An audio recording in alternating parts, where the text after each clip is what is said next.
बच्चों आगे बढ़ते हैं पेज नंबर 32 पर। आगे देखिए, सुकरात के लिए यह जहर का प्याला है तो ईसा के लिए सूली, दयानंद के लिए यह पीसा कांच है।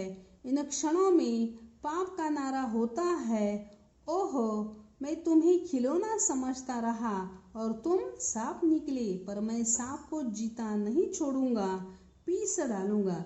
लेकिन ऐसा हमें यह दिखाई देता है कि सुकरात को क्या मिला? जो समाज में परिवर्तन लाने के लिए आए थे उन्हें जहर का प्याला मिला।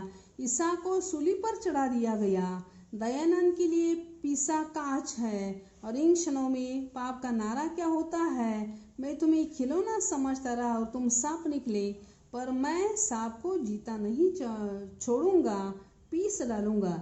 यानी समाज में ऐसे दिखाई देता है कि इसके बाद स्थिति में एकदम बदलाव आ जाता है। सुधारकों के विचारों का विरोध करने वाले लोगों के मन में उसके प्रति श्रद्धा उमड़ पड़ती है। इसके बाद उसे भगवान, तीर्थकर, अवतार, पैगंबर और संत महाप्रभु की संज्ञा दी जाने लगती है। सुधारक का सत्य हत्या की इस घर्षण से प्रचंड हो उठता है। शहादत उसे ऐसी धार देती है कि सुधारक के जीवन में उसे जो शक्ति प्राप्त न थी अब वह हो जाती है। सूर्यों का ताप और प्रकाश उसमें समा जाता है, बिजलियों की कड़क और तूफानों का वेग भी।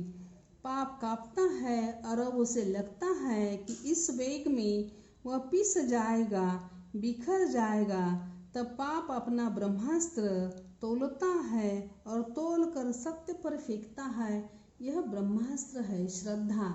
यानी जब उन लोगों को इस प्रकार मारते हैं, उनकी हत्या करते हैं और हत्या करने के बाद समाज के लोगों में उसके प्रति श्रद्धा निर्माण हो जाती है, फिर उनकी बातों की ओर वे ध्यान देने लगते हैं। जब जीवित होते हैं तब सुधारकों की बातों की ओर ध्यान नहीं देती, और जब उनकी हत्या हो जाती है तब समाज में यह बदलाव आ जाता है कि सुधारक के विचारों का विरोध करने वाले लोगों के मन में उसके प्रति श्रद्धा उमड़ पड़ती है। इसके बाद उसे भगवान, तीर्थकर मानने लगते हैं। ऐसा यहाँ दिखाई देता है। पाप कांपता है और जब अब उसे लगता है कि इस वेग में वह पिस जाएगा, बिखर जाएगा, तब पाप अपना ब्रह्मास्त्र तोलता है और तोल कर सत्य पर फेंकता है। यह ब्रह्मास्त्र है श्रद्धा। इन क्षणों में पाप का नारा होता है, सत्य की जय, सुधारक की जय। यानी अब उन लोगों का नारा जो है वह बदल गया है। उनका नारा होता है सत्य की जय, सुधारक की जय। अब वह सुधारक की करने लगता है चरण वंदना और उसके सत्य की महिमा का गान और बखान। यानी अब यह समाज के लोग जो होते हैं वे सुधारक की चरण वंदना करने लगते हैं और सत्य की महिमा का गान और बखान यानी वर्णन करने लगते हैं। यानी समाज में असल में देखा जाए तो जब समाज सुधारक बातें समझाने के लिए आए थे, उनकी बातें मान ली होती तो उन समाज सुधारकों को भी अच्छा लगता कि वे हमारी बातें मान रहे हैं। तब उन्होंने उसका विरोध किया, उन लोगों पर निंदा की, उपेक्षा की, अत्याचार किए और अंत में उनकी हत्या भी कर दी। और अंत में हत्या करने के बाद अब समाज के लोग उनकी चरण वंदना करने लगे हैं और सत्य के महिमा का गान गा रहे हैं, बखान कर रहे हैं, वर्णन कर रहे हैं। ऐसा दृश्य हमें यहाँ दिखाई देता है। सुधारक होता है करुणाशील और उसका सत्य सरल विश्वासी।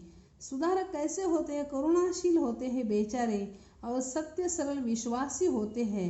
वे पहले चौंकता है, फिर कोमल पड़ जाता है और तब उसका वेग बन जाता है शांत और वातावरण में छा जाती है सुकुमारता। यानी ऐसा दिखाई देता है अब समाज में परिवर्तन हो रहा है, ऐसा हम यहाँ दिखाई देता है। पाप अभी तक सुधारक और सत्य के जो स्तोत्र पढ़ता जा रहा था उनका करता है यू उपसंहार। सुधारक महान है। यानी अब ये पापी लोग जो है वो सुधारक और सत्य के स्तोत्र को पढ़ते हैं और उनका उपसंहार करते हैं। सुधारक महान है, वह लोकोत्तर है, मानव नहीं, वह तो भगवान है, तीर्थकर है, अवतार है, पैगंबर है, संत है। उसकी वाणी में जो सत्य है वह स्वर्ग का अमृत है, वह हमारा वंदनीय है, स्मरणीय है। पर हम पृथ्वी के साधारण मनुष्यों के लिए वैसा बनना असंभव है।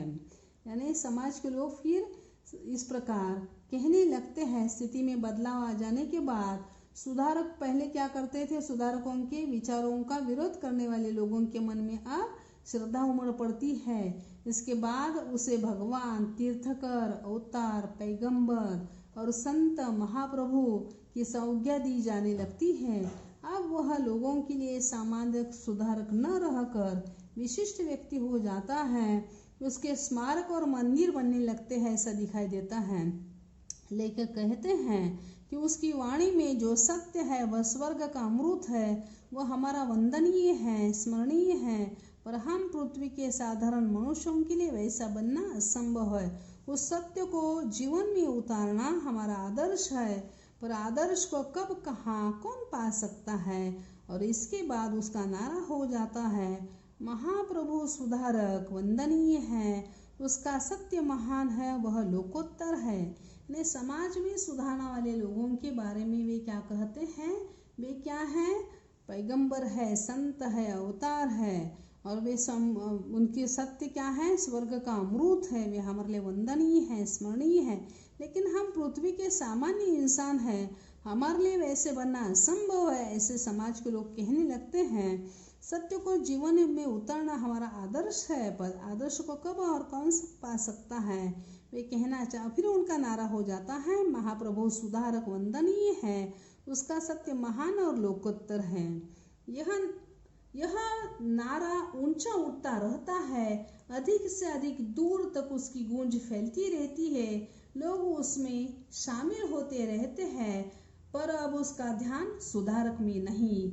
यानी ऐसा दिखाई देता है कि यह नारा ऊंचा उठता रहता है, उसकी दूर गूंज फैलती रहती है, लोग उसमें शामिल भी हो जाते हैं, लेकिन उसका ध्यान सुधारक में नहीं होता है, ऐसा दिखाई देता है। उसकी लोकोत्तरता में समाया रहता है, सुधारक के सत्य में नहीं, उसके सूक्ष्म से सूक्ष्म अर्थों और फलितार्थों के करने में जुटा रहता है।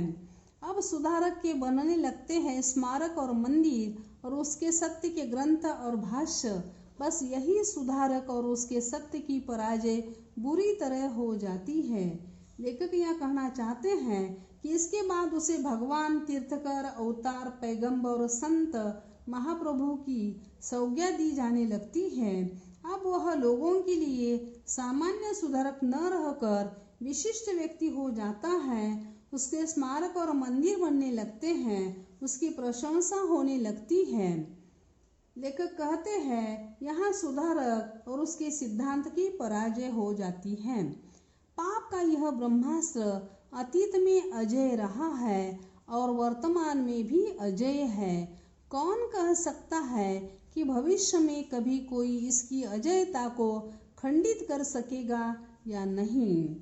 यही कारण है कि अनेक महापुरुषों, विचारकों, सुधारकों एवं संतों द्वारा इन सामाजिक बुराइयों को दूर करने के लिए किए गए प्रयास सफल न हो पाए, ऐसा दिखाई देता है। संसार में अनेक महान समाज सुधारक हुए हैं। वे अपने समाज सुधार के कार्यों से अपना नाम अमर कर गए हैं। हर युग में अनेक समाज सुधारक समाज को सुधारने का कार्य करते रहे हैं, पर समाज में व्याप्त बुराइयों की तुलना में उनकी संख्या नगण्य है। इसके अलावा समाज सुधारकों को जनता का पर्याप्त सहयोग नहीं मिल पाया, इसीलिए वे अपने कार्य में पूर्णतः सफल नहीं हो पाते। इतना ही नहीं, भिन्न भिन्न कारणों से समाज विरोधी तत्व भी अपने स्वार्थ के कारण समाज सुधारकों के दुश्मन बन जाते हैं। इससे समाज सुधारकों के कार्य में केवल अड़चने ही नहीं आती, बल्कि उनकी जान पर भी बन आती है। इसीलिए समाज सुधारकों के लिए समाज में व्याप्त बुराइयों को पूरी तरह समाप्त करना संभव नहीं हो पाता। आए दिन लोगों के प्रति होने वाले अन्याय और अत्याचार की घटनाएं इस बात का सबूत है कि समाज सुधारक समाज में व्याप्त बुराइयों को पूर्णतः समाप्त करने में विफल रहे हैं, ऐसा हमें यहाँ दिखाई देता है। समाज सुधारक कोई छोटा मोटा काम नहीं है, इसका दायरा विशाल है। इस कार्य को करने का बीड़ा उठाने वाले को इस कार्य में निरंतर रत रहना पड़ता है। किसी भी अकेले व्यक्ति का वश का यह काम नहीं है।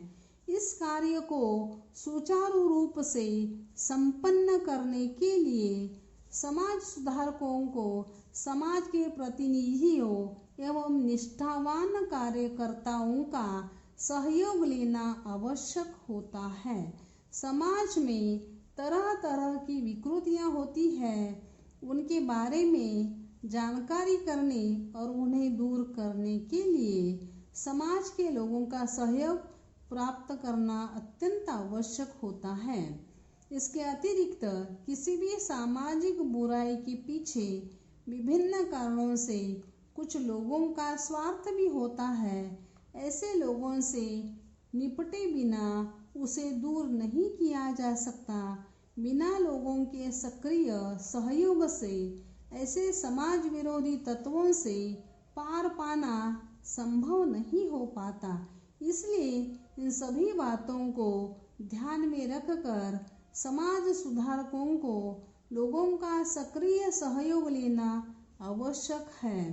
लोगों के सक्रिय सहयोग से ही वह अपने कार्य में सफल हो सकता है। ने समाज में परिवर्तन लाना है तो समाज के लोगों का सहयोग काफ़ी महत्वपूर्ण होता है। अगर उनका सहयोग नहीं मिला तो समाज में परिवर्तन लाना बहुत मुश्किल होता है। समाज सुधारकों का समाज के लोगों ने बाद में स्मारक और समाधियाँ बनाई। महापुरुषों, मनीषियों, विचारकों, समाज सुधारकों, राजनेताओं तथा शहीदों के अद्भुत कार्यों को ध्यान में रखकर उन्हें सम्मान देने, याद रखने तथा उनके कार्यों से प्रेरणा लेने के उद्देश्य से बनाए जाते हैं। इससे आने वाली पीढ़ियां उन्हें याद रखती है और उनके कार्यों से प्रेरणा लेती है। पर ऐसा बहुत कम देखा जाता है। अक्सर इनके प्रति लोगों में श्रद्धा की भावना होती है।